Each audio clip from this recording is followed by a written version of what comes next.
Well, in the moment, I thought I was doing something good for my family so that I wasn't that millstone around their neck.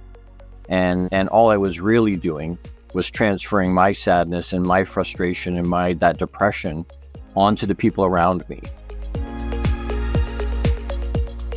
Hey, welcome to a podcast where dreams meet determination and success is just around the corner. I'm your host, Suzanne Taylor-King, and I'm here to help you unlock the full potential of your business and your life. Welcome to Unlock Your Way with STK. Let's unlock your path to success together. Hello, everyone. We are here for another episode of Unlock Your Way with STK. And it's been a minute since I was live. For those of you who don't know, recovering from some surgery, and it took a little longer than I expected. And I've been off of social media for about 4 weeks, and I'm so excited for the first conversation back to be with my dear friend, coach, mentor, and kata, Gordon Melville. Welcome, my friend. Thank you so much. It's so good to be here with you. Oh, I knew, being back live is always fun. And I wanted to make sure that it was with you because we've been trying to do this for a little while and we haven't been able to sync up our calendars with the time difference and everything. So this is going to be great. This will be awesome. I'm glad you're back and feeling better. Yes. Yeah, it's always surprising when you have to recover from something and it takes longer than you think. It's always like, oh, really? Am I that old? Then it's going to take this long? So today, I really want to dive into all that you do. And you do a lot. So you're a mindset mentor for a men's professional basketball team, soon to be expanding those to many more teams. I feel that's coming. Yep. And you're a coach and a speaker, and you do some incredible work in the realm of EQ. Let's talk about EQ today, and then we'll dive into the work that you do. Sounds like a plan. Okay. All right. So I just listened to one of your talks from something else that you do called Mo Mondays, and please mention that today also. And I learned some things about you. And how you got to, where you are now and what you're doing. And more importantly, how you changed your mindset and the way you were thinking and being in the world from being very down and very dark to really coming to this place of knowing yourself so much better. Tell us a little bit about that. Yeah, that's when you take an Energizer bunny and you experience some of that. When you take an Energizer bunny that's used to go all the time and stop them from doing that, they can get dark in a hurry. And as a guy and as somebody that's a performance-based human, I have been for a lot of my life, and certainly was then, and not knowing where to reach out. And I think that's where the catalyst for that and for where that's taken me has brought me, because at the time I didn't know who to reach out to alleviate that. And I didn't want to, I didn't think I could out myself, right? I was in the financial world then. We're looking after millions of dollars for people, and they wouldn't have been giving their money to a suicidal guy. So I couldn't tell anybody that that's where my brain was at.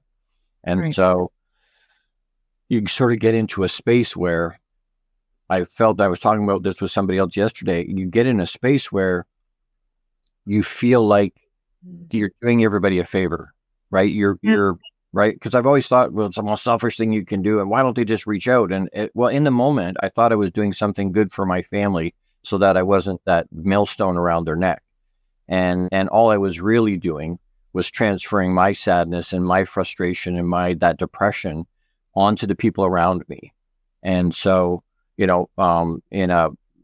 without going into huge amounts of detail, Papa saved me that day on the floor in the bathroom. And what it did was give me purpose. And the talk you're talking about, that was a Mondays. I didn't own Mondays then. That was one of the 8 cities that I did my talk in before we ever owned one. And that was in Aurora. And I remember there's been some forward movement since I gave that talk. There's been some awareness since then, and around understanding where what my purpose is and why I'm here. And so, what my value in the grand scope is.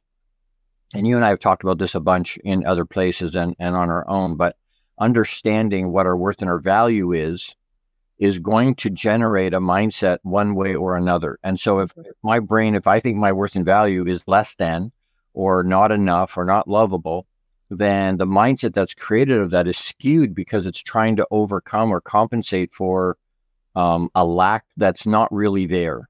And so, when I was laying on the floor that day and I heard Papa say to me, this is not the legacy I want you to leave. I've got a job for you to do. I've got a mission for you to do. And I could get someone else to do it, but I want you to do it. So please don't do what you're doing. And it left me with a piece that told me 2 major things.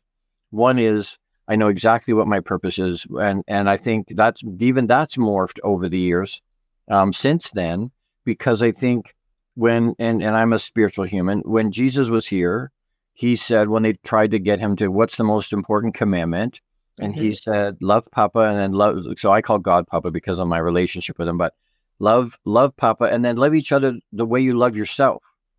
And then he put the mic down. Well, he didn't say judge people. He didn't say be doing this or that.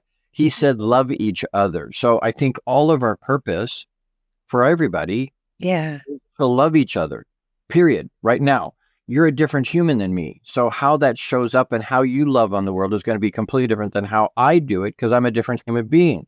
But the base purpose for everybody is just to love each other. And so that was a huge awareness that came that day. The other one that I think is at least as big or bigger awareness was that the creator of everything, 8 billion people on the planet, and he was in the bathroom when I needed him to be there. And if that doesn't tell me what my worth and my value is, nothing ever will. And he says we have infinite value for no other reason than we are. Nothing to do with what we think or what we've done, or good, bad, or otherwise. He accepts and loves us very much, likes us a lot, just the way we are. And so, that whole concept around loving on people and accepting them where they are had literally revolutionized my thought process, because it changed the way I viewed people. And if we keep viewing people as less than, right? And you've heard me say this before, but the word stigma, somebody used it yesterday. I hate that word, and they apologize. And I'm like, no, it's okay. It's okay. But it's a sanitized, civilized word that we use, so we don't have to admit what we're really doing. Right. And what we're really doing is just being judgmental pricks. That's what we're doing. Or we're saying I'm better than them because I don't deal with that. Well, you've got a lot of your own shit to deal with, but because you don't deal with that doesn't make you any better or worse than anybody else on the planet. And so, if we can take that, because stigma gets used about lots of things, right? Weight, it does. Ethnicity, like there's so many things. Hey, stop the stigma. No. Pull the word stigma out and put the word judgment in anywhere you find it, and it's way more honest, way more accurate, right? Stop judging people because of stuff that they can't control, stuff that now, even on choices, they make bad choices. Great. We all make bad choices. There's nobody perfect, right? So, being able to, that whole stimulus, pause, respond deal, right? The power's in the pause. The power's in to be able to go, no, wait. Is that what their heart is? Is that what my purpose is in their life? Because that whole concept around legacy is not an end of life thing. We think of it as an end of life thing, but it's not. Legacy is just what we've poured into people, right? Well, we do that every day without realizing it, right? Somebody cuts us off and we give them the bird and we get all animated and we're angry because we think we've been wronged somehow. If they could speak at our funeral, we'd never see them again. But they speak at our funeral. That's the legacy we left in them, was a negative. Yeah, that's why it's so much more fun to go. Exactly. Like exactly right. Absolutely. That leaves an angry, frustrated person questioning their own anger, like, Right. oh, like, oh. And I somehow, I think it's funny to react that way to an angry, gesture or whatever. But Yep.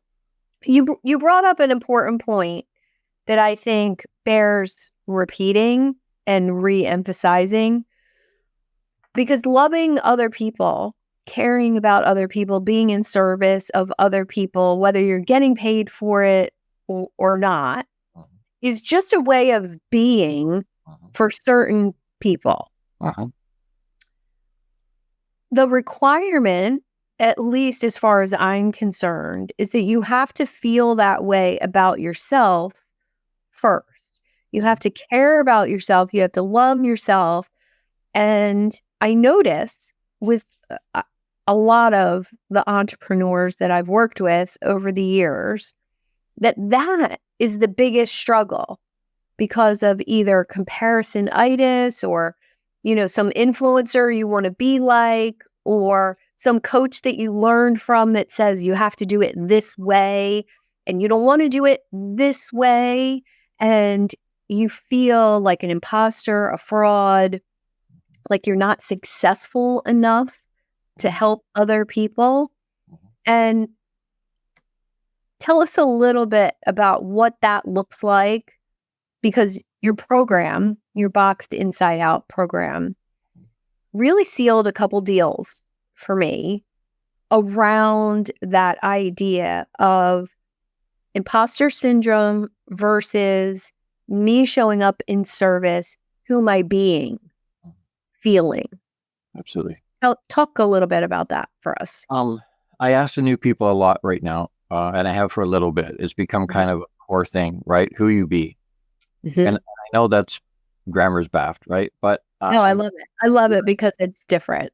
It is. And it's I'm trying to do a pattern interrupt with them, right? I'm trying to get them to think outside. James. I love him to death. I know.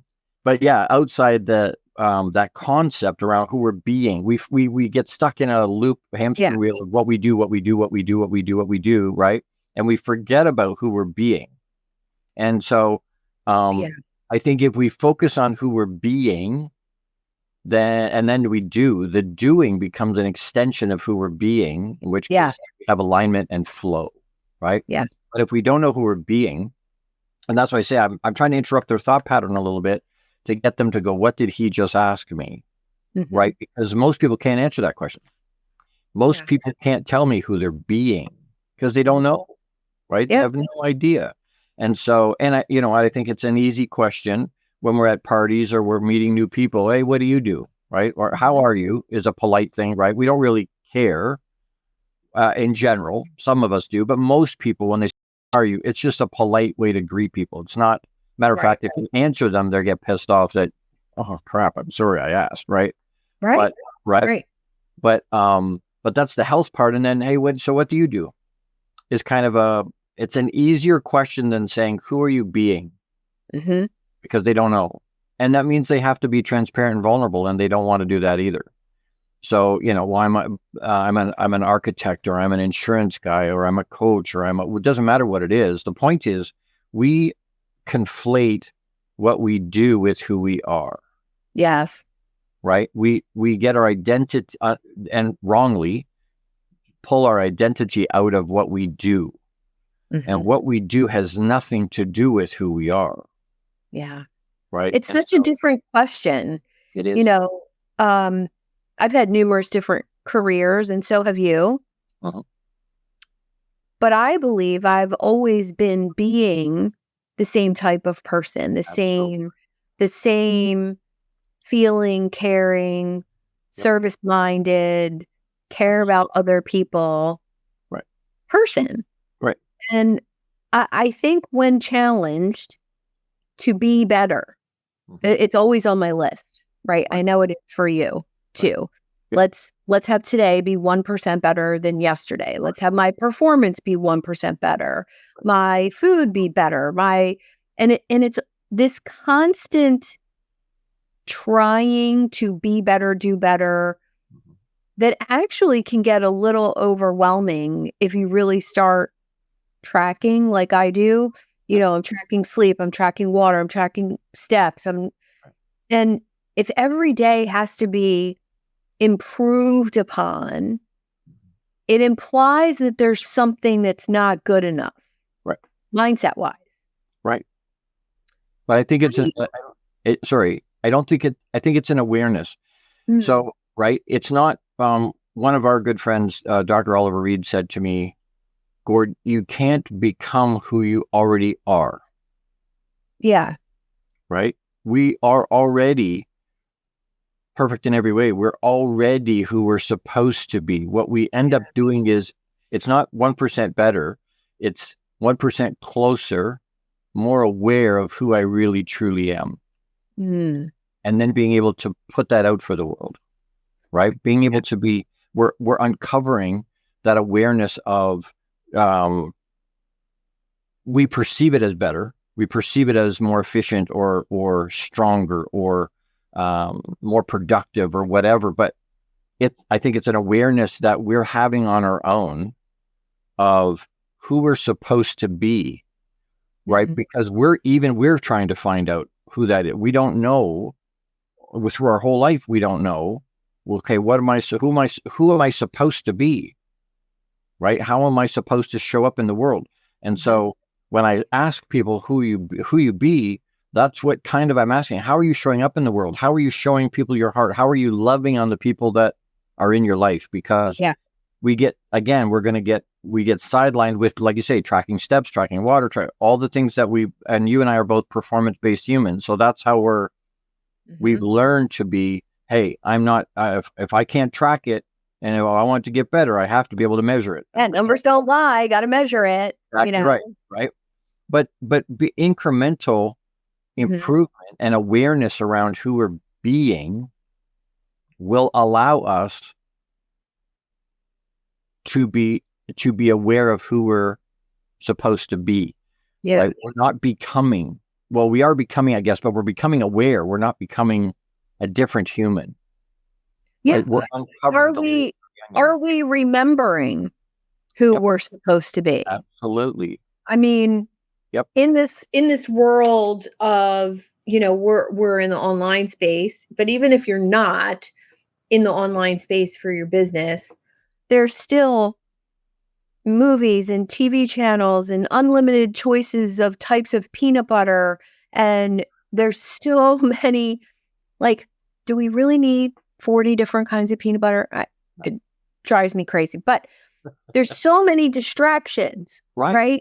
Right. And it's constant. And I remember reading a statistic that said we're capable of handling our brains about 10,000 pieces of information a day, from our senses, sight, sound, smells, everything we look at and bring into ourselves every day.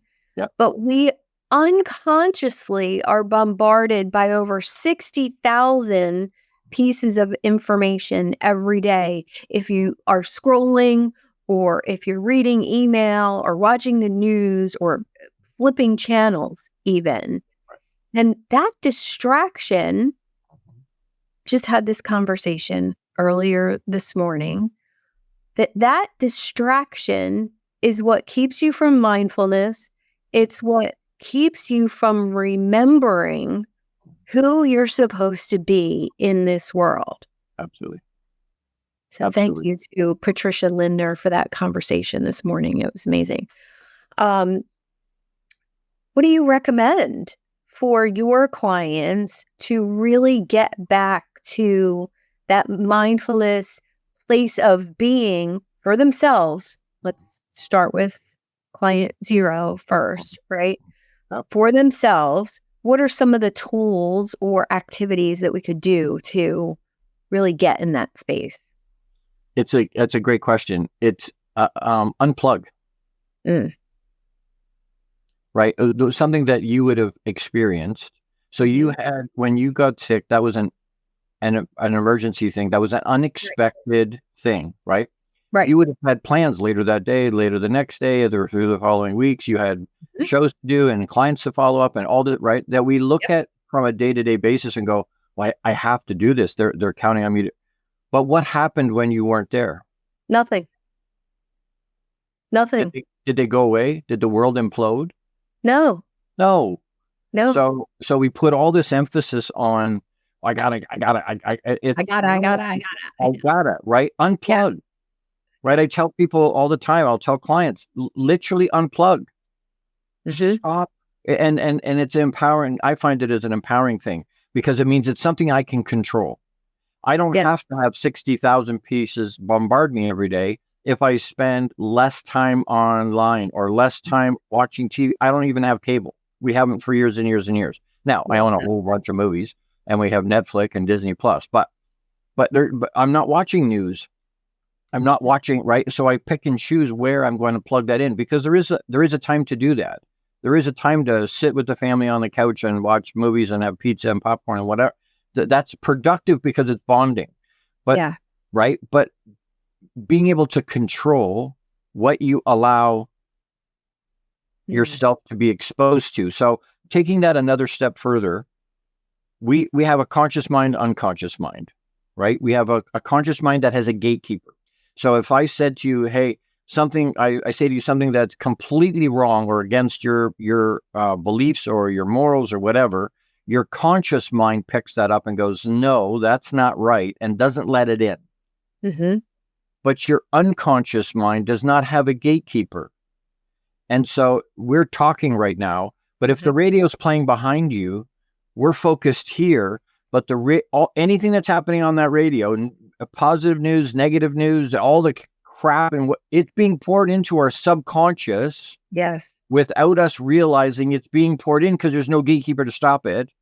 And then we wonder why we get off the call and go, really, I want Burger King. I don't know why I want burger. Well, it was a part of do you know what I mean? That seed was planted. So even paying attention to falling asleep in front of a TV while stuff is playing, all that stuff is going in because your subconscious mind is not stopping it. Right. And then we feel overwhelmed and we feel right. Which is a funny word. I've been talking about that recently with people. And I'm like, how do we go from whatever normal is to overwhelmed? There's no such thing as whelmed. I'm just whelmed. We go right to overwhelmed, right? I'm already past. I think we should change it to overstimulated. Absolutely, for sure. Too much stuff going on, but we can control that. Stop and spend 5 minutes, spend 3 minutes meditating, and if you don't know how, reach out to one of the two of us. We'll help you with that. But point is, I had this on my desk this morning is Marcus Aurelius, right? But finding something that you can meditate with, that you can focus, that's positive, that's good for you, that's right. I do a lot of vision work, right? So what does my life look like when I get where I want it to be? And to be able to, when I'm meditating, that gives me something to focus on so my brain's not all over the place. Yes. Right. But I'm walking through my life in that moment and going, what kind of a house do I live in? What do the doorknobs look like? What does the kitchen, what does the tile on the backsplash, like as detailed as I can get? I'll bake cookies in that oven. And what does that smell like in that? So there's an emotional, but it gives me that ability to be able to dial right in and focus, right? Yeah.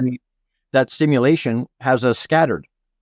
If we can pull I think that's so many people that I meet and more so in person, but I think it happens in the online space as well. I was at a networking event yesterday and I noticed there's probably about 30 people, on the Zoom screen, and 3 or 4 of them were obviously doing something else. Right. I mean, obviously looking over here, obviously typing. One was actually blah, blah, blah, blah, blah, blah, like on the phone. And I thought, dear Lord, this many people are incapable of coming to a networking event and giving it their full attention, looking at the camera. For God's sakes, I'm not looking at Gordon right now. I'm looking at the green dot and pretending it's Gordon because that's what looks like I'm looking at you on Zoom. Like you have to know the box that you're in, and so many people don't. Right. So multitasking, trying to pay attention, you're never going to connect authentically with other people without eye contact. And I notice this in person too, that when you meet people in person and you're an eye contactor, like I want to know you. I want to look into your soul and meet you. Me too. A lot of people, it makes really uncomfortable. Absolutely. That's a brilliant exercise I do with clients. Yes. Where I say to them, find somebody that you love or care about. So a spouse or a significant other, and block out everything else. No sound, go to a place where you're not going to get interrupted. And start an alarm for just 2 minutes. And don't make eye contact. Eternity. It is 2 minutes is right. Yeah. Within 30 seconds, they're crying because they're like, well, I right now, Justin and I can do that for an hour and a half. We can go, but we practiced that over a long period of time. If I catch her eye across the room, right, we joke about it that she's like, hey, stop looking at my soul, right? Because I just don't look away. And she's like, but it's such a bonding thing as human beings to look into. Everything is in, especially for women, right? Guys don't connect that same way. We eye contact for sure, but women will tell you more with their eyes than they ever do with their mouth. But we're not paying attention to that, right? I probably have told you before, I do this thing where I'll put my hand over a woman's nose and her mouth and just look at her eyes. And I've done this with women that I don't know, that are just met. And I've shown me a picture of you from 10 years ago or from 20 years ago. And they do. And I put my hand over their nose and mouth, and I'm like, okay, just looking in their eyes, there's angst, or there's frustration, or there's fear, or there's, and they're like, how the hell do you know that? And well, it's right there. It's right there, but we're not paid attention to that. We don't. And I think that comes back to who we're being. It all gets rooted there, because if we're being who we're meant to be, then we give a shit about people. Multitask, it's a misnomer, because what you're doing is half-assing it on everything. You may get lots of days. I look at all the things I got done. No, you got kind of marginally done all of those things. If you'd really focused on one of those things, you've probably done it better and faster, right? But I take this into another space especially with men, but I think we all do it. To your point, we do this thing where when I'm at work, I lament that I'm not at home. And when I'm at home, I lament that I'm not at work. And so I'm not present in either place, right? And as a guy, my wife will go, oh, you're not here. I'm right here. I'm physically right. Yeah, but she says, you're not here. Well, okay, right? Because that's the vibration I'm giving off when I'm like, okay, you know what? Wait, I got to make sure I follow up with that guy, and I got to send those 3 emails. And my body's sitting here, but my brain is not here. And we do that to each other and wonder why. So those people on that Zoom, it's like, if you're going to show up, if you're going to be here. Right. Especially if you want connection, referrals, and business. Right. My goodness. How can you be present in the moment? Yes. Most of us can't. Most of us aren't it's called the present. It's a gift to be right here, right now. The rest of our day is gone. We can't do anything about anything that's happened up till right now. And we're not promised, not just not tomorrow, not later today. That means this moment right here is the only time we really have. So can I be present right here? Can I give that gift to myself and to whoever I'm talking to?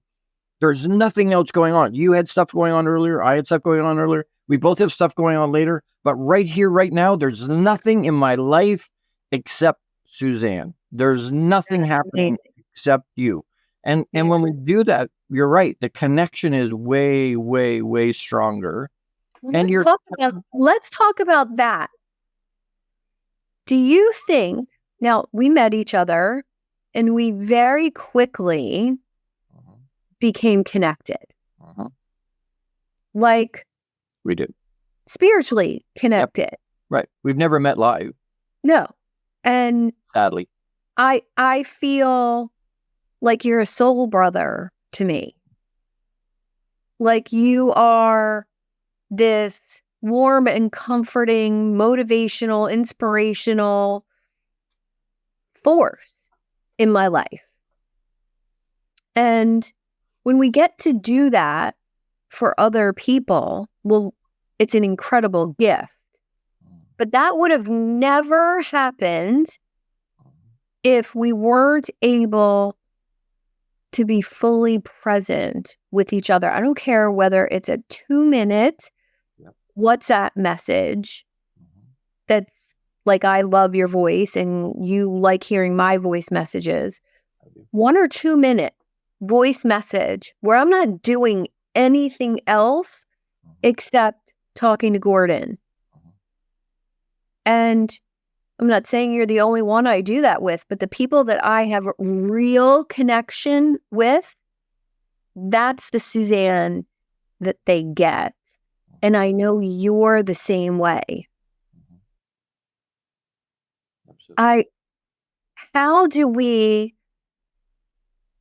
get that across to more people in a genuine way?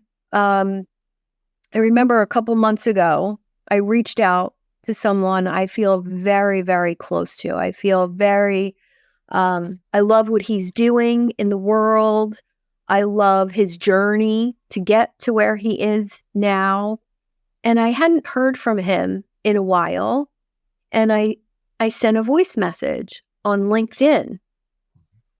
And immediately, he sent a note back that said, please remove me from your marketing messages. On the verge of crying. Marketing messages? It's been a long time. I'm wondering what is going on and how are you? How's the family? And how's your group going? Would love to catch up sometime soon. How is that a marketing message? And that goes right back to what we were talking earlier about distraction. It does. Absolutely does. Well, and you know what? Marketing has become, in some ways, and some people, sadly, have used it as a manipulation, right? So somebody I haven't talked to in a long time, I reach out to and they think, oh, they're into a multi-level marketing thing, or they're into something else where they're, you know what I mean? They're saying hi because they want to connect. Or they want to start that conversation of an ulterior motive for it. Is going this year, or any of those other lame questions. Absolutely. I think, and you and I have talked about that before, but I think it comes back to somebody showing me their heart.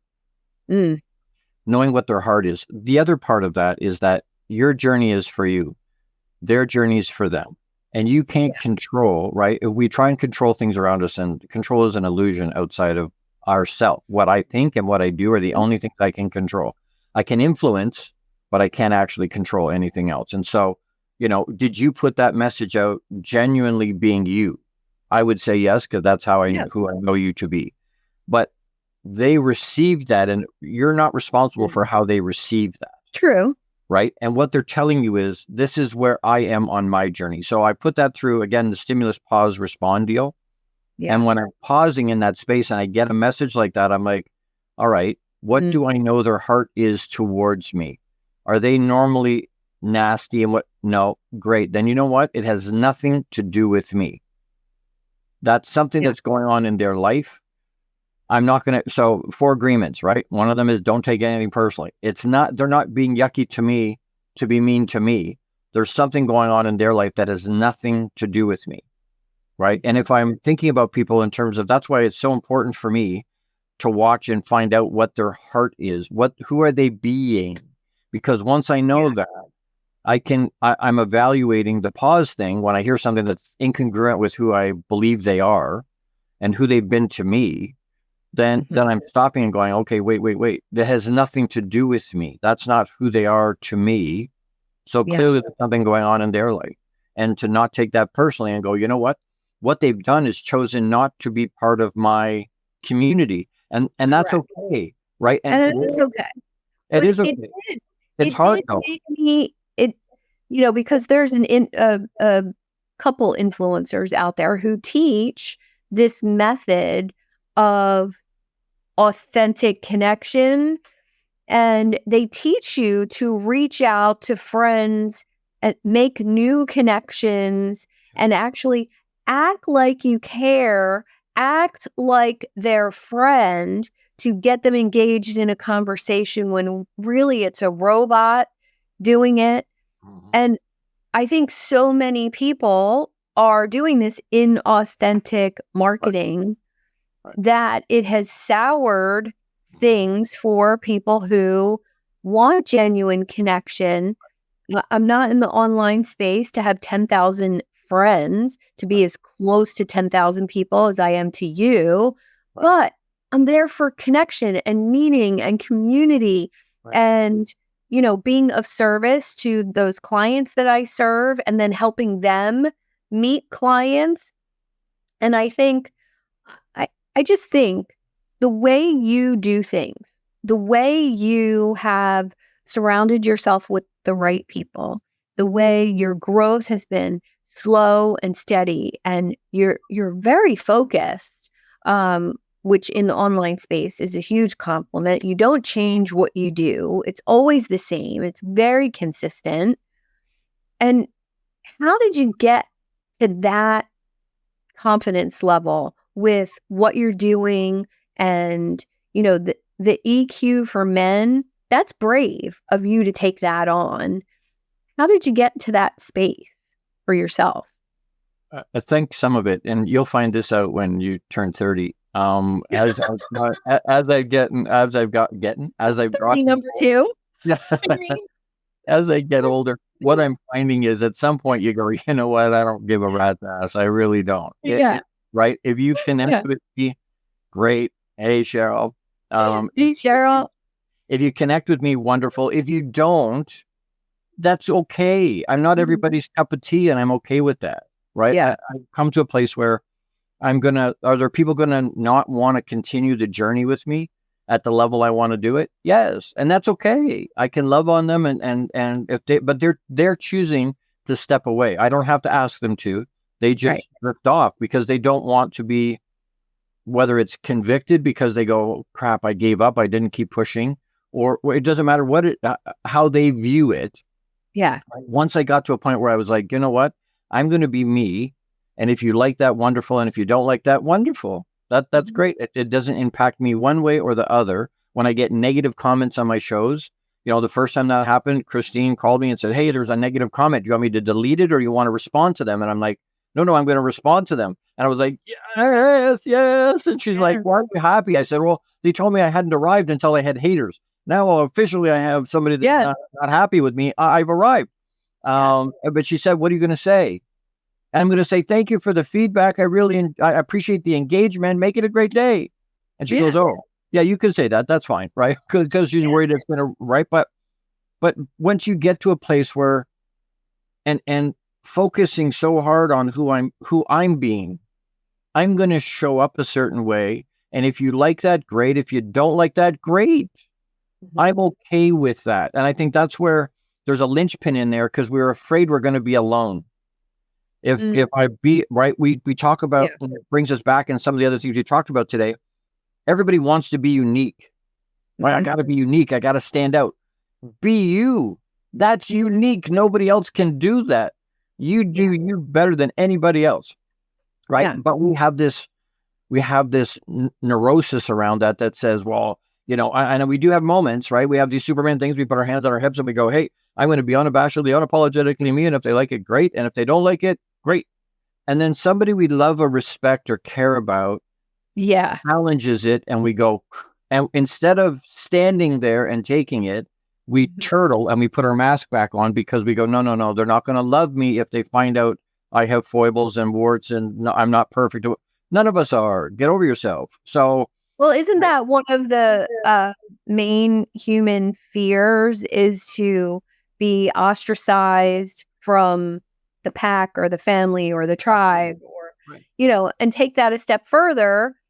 We're in some incredible communities together. We're in my community. We're in CLA community. I'm in your Box Inside Out community. Like so many communities, different groups of people. And the fear for most is that if I truly let my freak flag fly and am truly myself here, right? Yeah. Whoa, there's some people that aren't going to like it. I don't And care. They're not part of they weren't meant to be part of your tribe. right, And that's okay. right, Right? right. The weird thing is this. If you let that's hilarious. Freak. Go ahead. It's hard to Right. say. Why? That's that alliteration Yeah. I can do. If you do that authentically, some people are going to leave. And some people are going to be attracted to the fact that you're being authentically you. Yes. So we're so interdependent.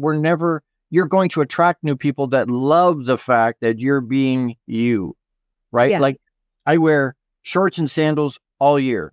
And some people go, you're out of your mind at -40. And some people go, good on you. You're being a hardy Canadian guy. But I don't care. It doesn't make any difference to me. I get heat from people. Some people love the beard. Some people hate the beard. I don't care. Right. When I shaved my head, I got to get it cut again. When I shaved it on the sides, I had a relative, and I won't say who it is because I don't want to throw them under the bus. I love my mother-in-law, but anyway, so she said to me, and I love her. She's wonderful. But she said to me when I first cut it, she put her hands, she's a little tiny little lady, and she put her hands on my face and she goes, "Gord, I hate your hair." And I said to her, "Well, then it's a good thing I didn't do it for you then, isn't it? I did it for me. I didn't do it for you. I've conformed for 50 years. I'm done. Yes. I'm going to be me. And if you like it, great. And if you don't like it, no problem. Don't look at my head. I don't care." Yeah. Right. And to be able to stand in that and show up that way day after day after day after day with a focus on how do I love these people? I'm paying attention, that awareness around my legacy, right? What am I pouring out into these people at the grocery store, at the bank, or in the road, or in the groups we're in, right? How am I showing up? What kind of an experience are they having talking to me? And I want it on my gravestone that says, I always knew he loved me. Partly because that's the Papa side, right? He's always loved me. I always know he loves me. But I want experiences with me when we may not agree. We may not get along 100%. We may not, but at the end of the conversation, they know without a shadow of a doubt that Gord gives a shit about me as a human being. Yes. Aside from everything else, he cares about me as a human and loves me, because I think we conflate, especially guys, we conflate love with sex. And so when I say to my guy friends, I love you, when I first started to do that years ago, they're like, do we need to have a conversation? I'm like, no, I love my wife and I love women, and there's nothing wrong otherwise, but that's not who I am. And so being able to tell them I love them, to hug them and show that affection. How often do we find situations where we talk to somebody, we have an interaction, we mean to reach out to them and we don't. Their name comes to mind and we don't reach out. And then we find out something's happened or they've left the planet. Oh, it just it happened a couple months ago with a dear mentor of mine who taught me NLP. He was 83 and lived in his own apartment, reasonably healthy. Through the 60s and the 70s, he was a trainer to Tupperware, salespeople, Mary Kay, all these big network marketing companies from back in the day. Very famous. Yep. And we became friends at one of his workshops. I stumbled into, his intro to NLP workshop, and he walked over to me out of 30 people and he said, "I've never seen anybody take to this like you." And he's like, "How do you know how to do this stuff?" And I said, "Oh, I've been a dental hygienist for 20 years, practicing with a lot of people, building connection, building rapport, blah, blah, blah." Wow. And by the end, we were fast friends. Well, flash forward, 15 years, and I still would drive out to his place in PA and have lunch with him every couple months. And I had COVID in March. And I couldn't go. And I said, I'll come next week. Yeah. And he passed away. And it was the most upsetting thing for me. Yeah. And I thought, well, at least I'll be able to go to the funeral. I'll be clear to be able to go. And his children did not have a service because of their kind of disconnected relationship with him after he got divorced in the 70s. Yeah. And I thought, I'm going to get his students together and we're going to celebrate him. And it felt like the right thing to do, to have closure and to... And I think so many times we get that gut instinct to reach out to someone and we don't do it. Oh, I'm too busy, or, oh, I'm working right now, I'll do it later, and then you don't. Right. That's being in the moment. Yes. It only takes a text message. It only a second. Yes. Right? Yeah. And when someone specifically comes to your mind, there's a reason they came to your mind. Especially with someone you haven't talked to in a while. What I'm learning, and I learned the hard way, just like you, I'm like, you know what? It doesn't have to be long. I'll send them a thing right on the spot, no matter what's going on. Hey, you know what? I don't know what's going on for you right now. I love you. Big hugs. Reach out. Let's connect. It takes 3 seconds. It's nothing, but you have no idea on the other end of that. Yeah. How that's being received on the other side, because maybe that name came to your mind because the person that came to your mind is struggling in the moment and needs that from to hear, right? I can't tell you how many messages back from people that say, how did you know I needed to hear that today? Yeah, you've done it with me. Right. And it's, but you're right. We get the whole distraction thing, where I'll do it later. I'll do it at the end of, no, because I'll forget. People laugh at me about my journal. Or who am I to get intuition about someone else and actually take action on it? I've had many people say that to me. Well, that trust, one of the things that Boxed Inside Out really sealed in for me was trusting my own gut instincts, intuition, whatever you want to call it, divine, spiritual information, download. I don't care what you call it. It's all the same thing. It helped me trust when I hear or feel that message, write it down, take action on it, do something, because you're lucky that you're aware of it and that you felt it and you heard it. So thank you for that. Thank you for that internal trust compass. Well, and you know what? You, over so many other people in my life, and I've said that to you, you've blown me away multiple times on the same day. But because they say only 3% of the population does any kind of personal development. And we wonder why the world's messed up. But anyway, but even of those 3% that are actually engaged in that concepts, very few of them, a percent of 1%, actually do anything with the information.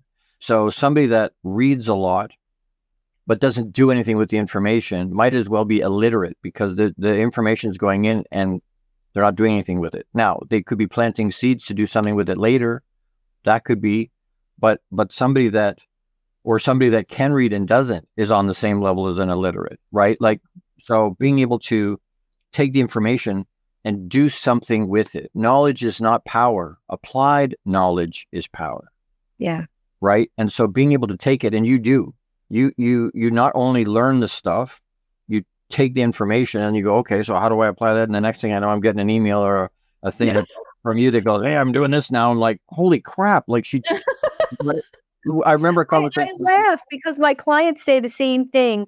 When I used to have my book club, which I'm really excited is going to be coming back with Brene Brown's newest book, Atlas of the Heart, which is all about the human emotional experience. I think it'll be so beneficial for entrepreneurs.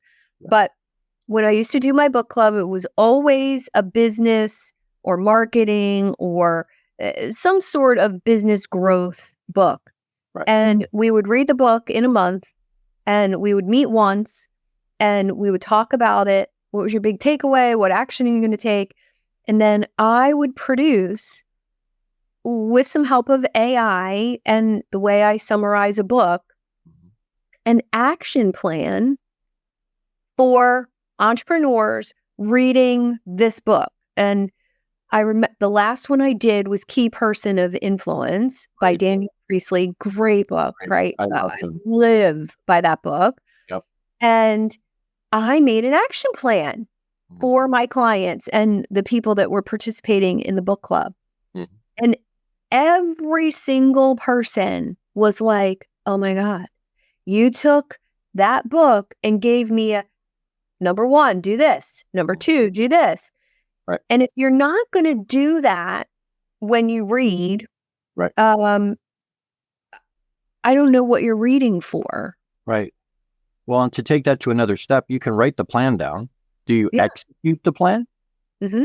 Do you know what I mean? Like you and I. One thing from each book that I've read, that you've read, light years ahead of other people, just taking one thing from each book. Right. Well, I remember a conversation with you where we were talking about fees, and that's something coaches struggle with huge, because they're like, okay, what are they paying me for? My time, my information, my 30 years of experience, what I've paid, the reimbursement, and they struggle to come up with a number. And you are like myself, we struggle to come up with a number. And I had said to you, you had said, I forget what the numbers were now, but you had said, this is what I charge now. And I said, great, you should charge this. And it was like 10 times the amount of money. And you went, okay. And that's what I'm saying. Well, I got an email that day that you said to all your people, hey, this is the new fee structure. I'm like, yeah, that's awesome. Because it's not, people say the road to hell is paved with good intention. Like it's the good intention that's the problem. I have the good intention, but then do something with it. Don't just let it. The problem is we didn't do anything with the good intention. We didn't. We got that message, that download. Hey, Suzanne's struggling today, or even, and maybe that's not even just Suzanne's name pops in my brain. I'm doing my stuff, and Suzanne. Okay, I don't know where that comes from. I don't know why, but for some reason it's there, right? And to say, who am I to? Well, I don't know why, but for some reason it's been put into my mind. So I've been chosen to be able to reach out to her. For some reason, she needs to hear from Gord. For whatever reason, maybe it's the same message she's hearing from somebody else, but for some reason she needs to hear something from me, and to trust that what I put in is what you, and it's not, I'm not laboring about it. I'm thinking, what would I say to her? I'm telling her I love her. I'm telling her, hey, I'm big hugs. Hey, I don't know what's going on, but I'm here for you if you need me. And pump that out. Is that what she needs to hear? I don't know, but I'm trusting whatever put your name on my mind will put the right words in my mouth or in my thumbs to text to you that are going to be what you need to hear in the moment. And oddly enough, when I trust that way, right, and I focus on, again, I'm plugged into who I'm being, right? Who am I? My goal is to love on everybody. My purpose is to love on everybody. And so when I focus on who I'm being and who I believe I'm meant to be, then when the action happens, when the doing happens, it's in alignment with who I'm being. And then you have this massive, on the other end, you have that really impactful, meaningful connection with somebody, because both people are being authentic. Both people are being who they are. There's nothing I could find out about STK, nothing that would change how I feel about STK. There's nothing you could tell me. Okay? There just isn't, because I know who you're being, right? I know. So if you do something, or you've done something in the past that somebody would raise an eyebrow about, I'm like, great. You know what? We all screw up. We all do things that are questionable. Right? So, but if I love you and care about you, then what I'm loving is who you're being. Yes. As an essence, right? Are you going to do weird? Yes, but the essence of you. Well, someday you'll hear that talk where I go through the list of all of my bad decisions and negative things that have happened, and it's all like in one run-on long paragraph. And usually when I get about halfway through, people are like, holy crap, she's not done yet. And, it goes Get on. on to it though. Yeah. You know what I mean? Yeah. Well, okay. So if there's a lot on that. Yeah, there's a lot on my list. There's a lot on their list. Like, come on, we're human. Yes. But it's the transparency of talking about it, being real about it, and growing from it that really makes a difference. And listen, we got to wrap up because we could just go on for like another couple hours with this. So thank you so much for being on Unlock Your Way and giving us a little peek into how you've unlocked your way. And how can our listeners get in touch with you? There's a bunch of ways. If you put the long bearded guy into any social media platform, you'll come up with, right? Yeah. Or Gordon D Melville, you put that into any platform, you'll come up with me everywhere. Jewel, Jewil, Jewil. That's an acronym for Jandon, which is Jess and my company, but Jandon Empowerment with Intention Life Coaching. So Jewel, Jewil.coaching@gmail.com. Perfect. All right. All Gordon's contact information will be in all the comments of this live stream very shortly.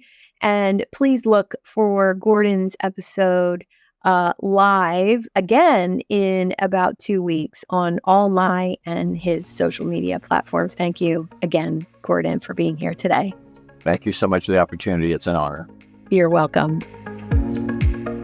Thank you for tuning in to another empowering episode of Unlock Your Way. I hope you found today's discussion inspiring and you're ready to take your business and personal growth to that next level. If you're feeling as fired up as I am and eager to unlock that full potential, I'm here to help you on your journey and provide that personalized guidance tailored to your unique goals and challenges.